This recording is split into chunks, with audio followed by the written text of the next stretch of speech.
Rachel और सुरभि दोनों देवरानी जेठानी थी।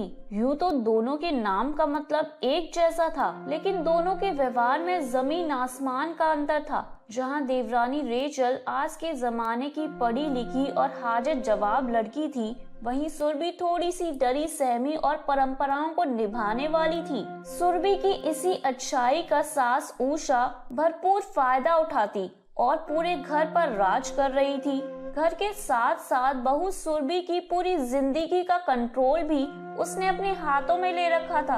अरे बड़ी बहू, चिंटू के टिफिन में आज आलू की सब्जी और पराठे बना देना। ठीक है मम्मी जी, जैसा आप कहें। मम्मी, मुझे आलू की सब्जी के साथ पराठा नहीं खाना। मैंने आपको रात ही कह दिया था, मुझे आज टिफिन में सैंडविच लेकर जाना है। बेटा, दादी जो कह रही है ना, चुपचाप वही ले जाओ। क्यों सुबह सुबह तमाशा करवाना चाहते हो? मम्मी, मुझे एक भी दिन अपनी पसंद का लंच नहीं मिलता। मुझे हमेशा दादी की पसंद का खाना ही क्यों ले जाना पड़ता है? चिंटू की बातों का सुरभि के पास कोई जवाब नहीं था। मम्मी, इस बार भी मेरे मैथ्स टेस्ट में नंबर कम आए हैं। टीचर ने आपको स्कूल में बुलाया है। आज आप दोपहर में उनसे मिलने के लिए स्कूल जरूर आ जाना। ठीक है बेटा, मैं टीचर से मिल लूंगी, तुम स्कूल जाओ। दोपहर में सुरभि स्कूल जाकर टीचर से मिलकर आती है। माँ जी, चिंटू पढ़ाई में कमजोर होता जा रहा है। मुझे लगता है अब उसका ट्यूशन लगा ही देना चाहिए। अगर शुरू से ही उसका बेस कमजोर हो गया तो आगे चलकर उसे पढ़ाई में बहुत दिक्कत आएगी। अरे चुप कर तू, तीसरी कक्षा में है अभी तेरा चिंटू। अभी से उसे कोचिंग की लत लगाने की कोई जरूरत नहीं है। और बोल उसे कि स्कूल में जो मैडम पढ़ाती है ना, उसे मन लगाकर पढ़े। मैंने भी अपने बच्चों को कभी ट्यूशन नहीं भेजा। क्या मेरे बच्चे पढ़े नहीं? बात लत लगने वाली नहीं है माँ जी। मेरे बच्चे का गणित कमजोर है और उसे गणित में मदद की जरूरत है, ऐसा उसके टीचर ने भी कहा है। गणित के कारण मेरा बच्चा क्लास में पिछड़ता जा रहा है माँ जी। ए बड़ी बहू, जो मैंने कह दिया सो कह दिया। अपना दिमाग ना घर संभालने में लगाओ। ये बार बार चिंटू चिंटू करके ड्रामा करने की कोई जरूरत नहीं है। और तुम दुनिया की पहली माँ नहीं हो जो इतनी हाय तौबा मचा रही हो। आने दो चिंटू को स्कूल से।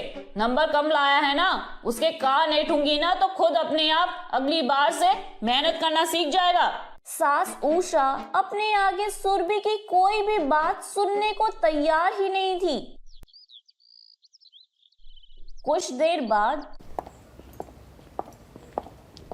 माँ जी, मेरे पापा की तबीयत ठीक नहीं है। मैं कुछ देर के लिए उनसे मिलकर आऊं? अरे नजदीक में ससुराल होने का ये मतलब नहीं है कि माँ बाप को छींक भी आ जाए तो फुदक कर मायके पहुंच जाओ। तू क्या डॉक्टरनी है जो वहां जाकर उन्हें ठीक कर देगी? अरे अपने पापा को बोल दे तबीयत ठीक नहीं है तो डॉक्टर को दिखाएं। क्या बार बार बेटी को फोन कर कर बुला लेते हैं? ठीक है माँ जी। क्या ठीक है माँ जी? अरे आपके पापा की तबीयत खराब है, आपको मम्मी जी से परमिशन लेने की क्या जरूरत है? वो होती कौन है आपको अपने पापा से मिलने से रोकने वाली? अरे दीदी, कब तक ऐसे भोली गुड़िया बनकर अपनी जिंदगी को जहन्नुम बनाती रहोगी? अरे गलत को गलत कहना सीखो आप। सुबह चिंटू टिफिन में क्या लेकर जाएगा, चिंटू ट्यूशन जाएगा या नहीं, कौन कहाँ जाने वाला है, कौन कहाँ नहीं जाएगा, सब कुछ तो मम्मी जी तय करती हैं। और सबसे बड़ी बात तो है, आप पर वो इतनी हावी इसलिए हैं क्योंकि आप उन्हें अपने ऊपर इतनी हावी होने देती हैं। अरे आपको शुरू से ही गलत बात का विरोध करना चाहिए था। पता नहीं दीदी आप किस मिट्टी की बनी हैं। देखो रेचल, मेरे संस्कार मुझे माँ जी की बात को काटने की इजाजत नहीं देते और वो घर की बड़ी हैं। ऐसे कैसे मैं उनकी बात को गलत साबित करके अपनी चला सकती हूँ? अरे दीदी, बड़े और छोटे जैसी कोई बात ही नहीं होती। अगर कोई बड़ा कोई गलत बात कर रहा है तो उसका विरोध करना बहुत जरूरी होता है। अगर माँ जी बड़ी हैं तो उन्हें बड़े जैसा व्यवहार भी तो करना चाहिए ताकि सब उनकी इज्जत करें। पर नहीं, वो तो घर पर तानाशाही चला रही हैं। लेकिन मैं क्या करूँ, तुम ही बताओ। मैं उनके सामने जाती हूँ तो मेरी बोलती ही बंद हो जाती है। आप चिंता मत करिए दीदी, सासू माँ को सही लाइन पर लाने के लिए अगर मुझे आपको ट्रेनिंग भी देनी पड़ी ना तो मैं उससे भी पीछे नहीं हटूंगी। तो आज से आपकी ट्रेनिंग का सबसे पहला चैप्टर ये है कि मम्मी जी आज से जो भी काम आपको कहेंगी आप उसका उल्टा ही जवाब देंगी। जैसे मम्मी जी कहेंगी कि चिंटू के लिए टिफिन में पराठा बना दो तो आप कहेंगी नहीं, चिंटू के लिए पराठा नहीं नूडल्स बनेंगे। हाँ, समझ में आया आपको? अरे पर हाँ, समझ गई। रेचल सुरभि को टिप्स दे रही थी, तभी उसे सास की कड़कड़ाती आवाज सुनाई देती है। ओ सुरभि बहू। जी माँ जी। अरे सुन, कल सुबह ना 4 बजे उठकर 10 लोगों का खाना तैयार कर देना।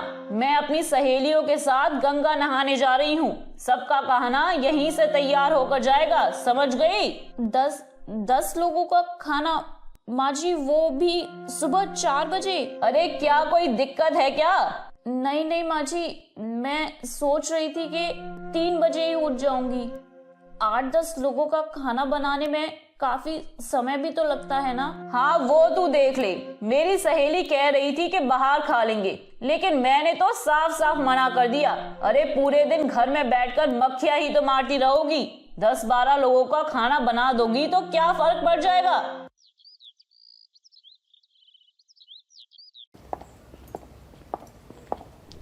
अरे दीदी, जब माँ जी आपको कह रही थी कि घर में बैठकर आप मक्खियां मारती हो, तो आपको बोलना चाहिए था ना कि पूरे दिन गधा मजदूरी करती हो और उसके बदले में आपको ये इनाम मिल रहा है।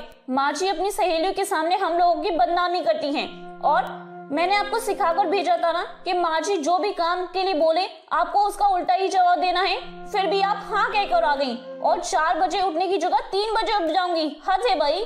अरे मैंने बताया तो था, माँ जी के सामने ना मेरी सिटी पिटी गुल हो जाती है।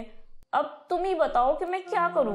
अरे जेठानी जी, आपसे ना हो पाएगा, आप तो रह ही नहीं दीजिए। एक बार कोशिश करके देखते हैं ना। ठीक है, अगर मैं आपको कागज पर लिख कर दे दूं और आप उसे अच्छी तरह से याद कर लो तो कैसा रहेगा?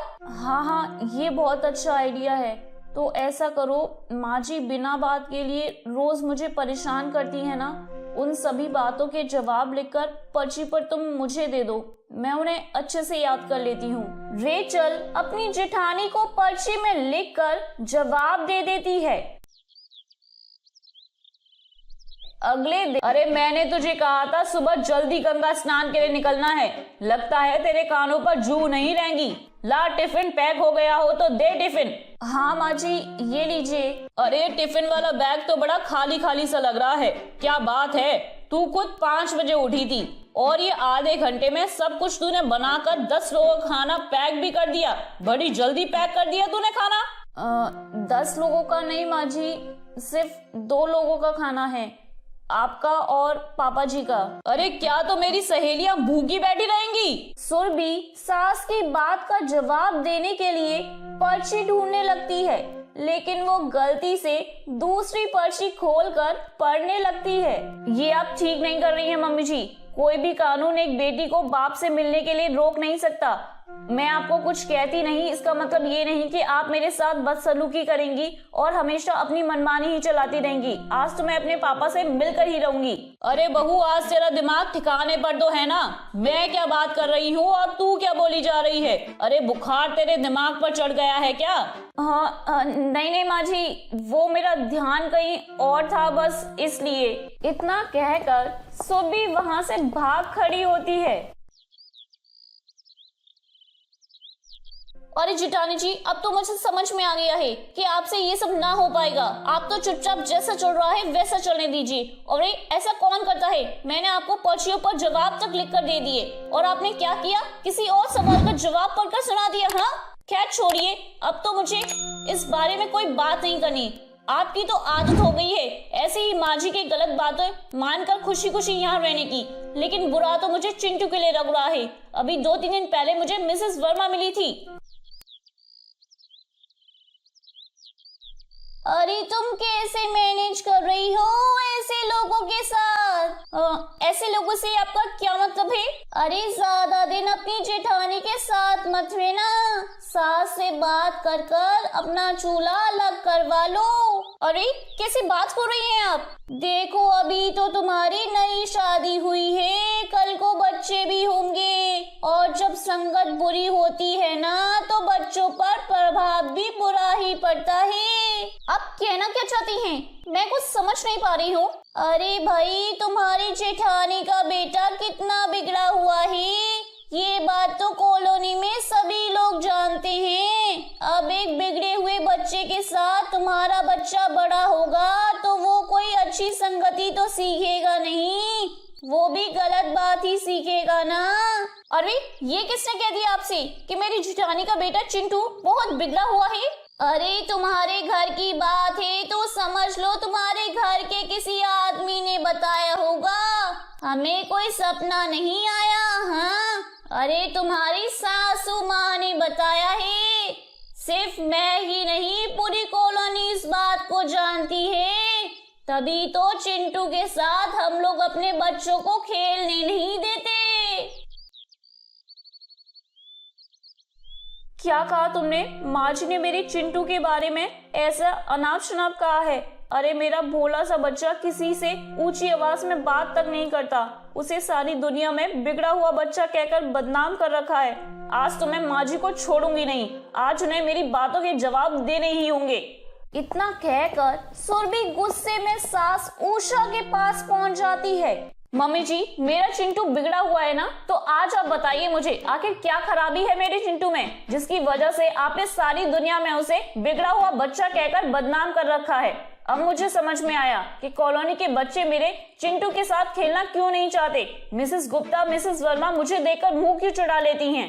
अरे माँ से बढ़कर सम्मान किया मैंने आपका, और बदले में आपने मेरे साथ क्या किया? सारी दुनिया में झूठी बदनामी। अरे जैसा आपने मेरे और मेरे बेटे के साथ किया है ना माँ जी, ऐसा तो कोई दुश्मन के साथ भी नहीं करता। अरे कॉलोनी में किसी के साथ उठने बैठने लायक तक नहीं छोड़ा आपने मुझे। अगर आज के बाद आपने मेरे बेटे के बारे में कुछ भी अनाप शनाप बकाना तो मुझसे बुरा कोई नहीं होगा।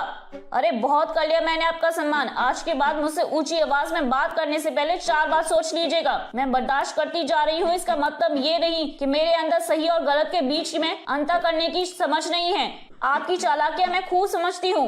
सास को जबरदस्त झाड़ लगाने के बाद गुस्से में बड़बड़ाती हुई सुरभि वापस रेचल के कमरे में आती है। अरे दीदी, कमाल हो गया, आज तो मुझे आपको ट्रेनिंग देने की जरूरत भी नहीं पड़ी और आपने जाकर माँ जी की अकल भी ठिकाने लगा दी। अब तो इस जन्म में माँ जी आपसे पंगा लेने से पहले 100 बार सोचेगी। जेठानी जी, मुझे तो लगता था आपसे ना हो पाएगा, पर इस बार तो आपने करके दिखा दिया। तो मेरे प्यारे दोस्तों, कैसी लगी आपको मेरी ये कहानी? मुझे कमेंट करके जरूर बताएं और अपने दोस्तों के साथ शेयर करें। अगर आपने मेरे चैनल को अभी तक सब्सक्राइब नहीं किया है तो नीचे वाले बेल आइकन को दबाकर सब्सक्राइब कर लें। तो मिलती हूँ मैं आप सभी से फिर एक नई कहानी के साथ। तब तक आप अपना ध्यान रखिए। बाय बाय दोस्तों।